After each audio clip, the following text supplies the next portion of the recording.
In this video, we will discuss about the major relief divisions of India of Chapter 1, India Relief Features. So the major relief divisions are categorized into 6. The Himalayas, the Indo-Gangetic Plains, the Peninsular Plateau, the Coastal Plains, the Desert, and the Island groups of India. The Himalayas comprise of 3 parallel ranges with deep valleys and extensive plateaus. The first one is the Himadri, second one the Himachal, and the third one the Shivaliks. Now we will discuss about the formation of Himalayas. The Himalayas are the youngest folded mountains in the world according to geologists. 200 million years ago, the entire Himalayan area as well as the Great Indo-Gangetic Plains were occupied by a great geosyncline called Tethys Sea. Here at the center you can see the Tethys Sea. So to the north of the Tethys Sea, the landmass was called Angara land, and to the south of it, it was called Gondwana land, which contained the present peninsular India.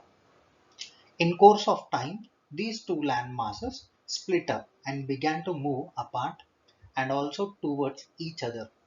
In this process of movement of these two land masses, the weaker Tethys Sea region began to get compressed and buckled up.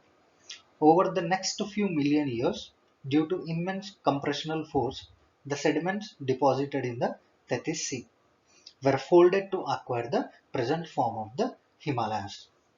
So the Himalayas extend from Jammu and Kashmir to Arunachal Pradesh. It covers a distance of 2,400 kilometers and the width varies from 500 kilometers in Jammu and Kashmir to 2000 kilometers in Arunachal Pradesh. Now let us discuss about the Himadri or the Greater Himalayas. Out of all the Himalayan ranges, this is the highest, loftiest and most continuous range found with an average elevation of 6,100 meters. The Himadri range is formidable and snow-bound throughout the year, and we can find a number of glaciers, and this is composed of crystalline and metamorphic rocks such as granites, etc. And most of the Indian perennial rivers have their origin at these glaciers. Now let us see the world's highest and prominent peaks.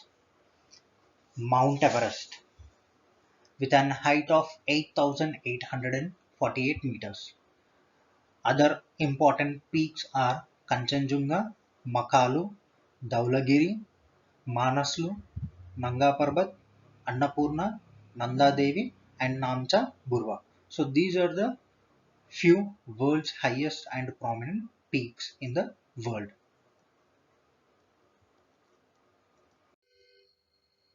And the region which is to the south of the Greater Himalayas is called Lesser Himalayas, which has the most rugged relief, and these regions are mainly composed of highly compressed rocks. The height ranges from 3,700 to 4,500 meters. Some of the important ranges of this region are the Pir Panjal, which is also called as Panchaladeva, and Mahabharata. And these ranges consist of famous valleys of Kashmir and Kangra and Kulu in Himachal Pradesh. And this region is very famous for hill stations like Shimla in Himachal Pradesh, Mussoorie, Nainital, Ranikhet in Uttarakhand. And this region is very famous for fruit cultivation. And this region is mostly covered with evergreen and coniferous forests. The southernmost range of Himalayas is the Shivalik. It forms a continuous chain of hills extending from Jammu and Kashmir to Arunachal Pradesh with a width of 10 to 50 kilometers and having an altitude varying between 900 to 1100 meters high. So these regions are called by different names in different regions. Jammu Hills in Jammu region, Mishmi Hills in Arunachal Pradesh, and Kachar in Assam, etc. So these parts of consists of thick gravel and alluvium. The valleys lying between the lesser Himalayas and the Shivalik range are called as duns. Some examples are Dehradun in Uttarakhand, Kotli Dun in Jammu and Kashmir, and Patli Dun in Uttar Pradesh are the important duns. The easternmost boundary of the Himalayas is the Brahmaputra Valley.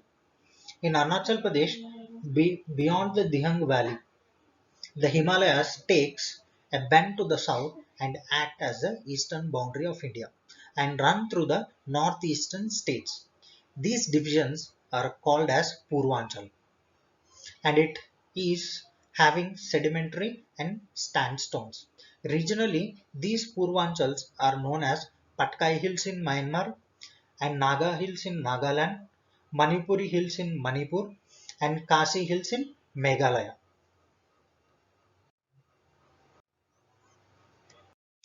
The importance of Himalayas. The Himalayan mountains act like barriers, protecting the Great Plains of India from the cold winds of Central Asia during winter. And these are the responsible for causing rainfall in the plains during the summer and ultimately to have a monsoon type of climate in the country. Without this, India would have been a tropical desert. And the rivers originating in the glaciers of these mountains resulted in the perennial flow of water. Perennial flow of water means the rivers which have the water throughout the year. This had a great significance on the economic development of the Great Plains. And the Himalayas are also known for beautiful valleys like Kashmir, Kulu, Kangra, and Kathmandu are some of the famous hill stations, and it acts like a tourism spot. These beautiful valleys and hill stations have been attracting people from all over the world and promoted tourism and even foreign exchange earnings. These valleys are also known for the cultivation of fruits.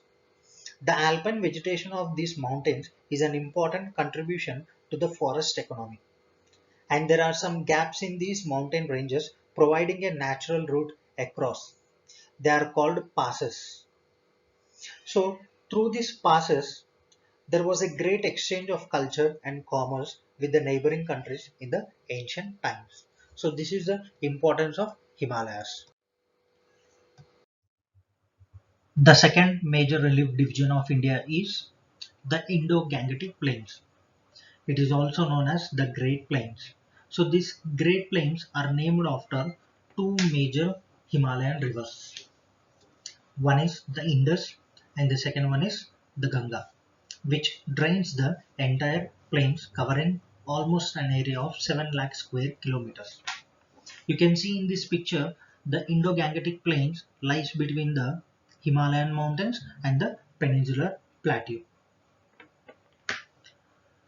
So these plains constitute one of the largest aggradational surfaces in the world. Largest share of the northern plains of India is constituted by the Ganga and the Brahmaputra river system. So these two rivers join together in their lower reaches before meeting with the Bay of Bengal and responsible for forming the world's largest and the most fertile delta. There is a little variation in geomorphic features. Four important surface differences are recognized with the geomorphology of the plains. They are Babar, Terai, Bangar, and Khadar. Rivers flowing from the Himalayas deposit gravel and sediments along the foothills of Shivaliks. This pebble-studded zone is known as Babar, and many small Himalayan rivers flow underground through Babar zone and re-emerge on the surface from the Babar belt and flood regularly, creating 15 to 30 kilometers wide marshy tract called Terai. This zone is found with excessive dampness with a thick growth of forest and a variety of wildlife. And further to the south, the plains are composed of alluvial deposits.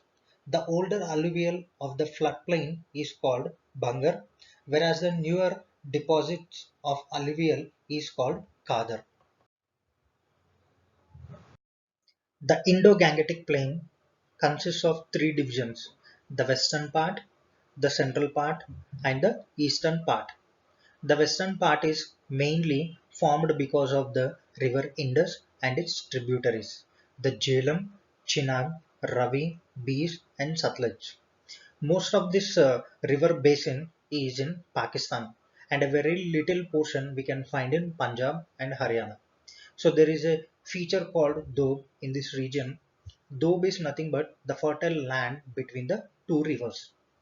And the second one, central part, is formed because of the river Ganga and its tributaries Yamuna, San, Gagara, Gandak, and Kosi. We can find this part in the states of Uttar Pradesh, Bihar, Haryana, Jharkhand, and West Bengal. And the last one is eastern part. The Brahmaputra Valley of Assam is a low level plain which is a general width of 90 to 100 kilometers. It is surrounded by high mountains on all sides except on the west. Terai and semi-terai conditions exist mostly on the north part of the valley, resulting in the wet soil and a dense forest.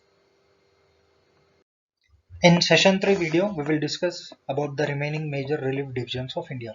Thank you for watching. Do subscribe our channel by clicking the bell icon. Thank you.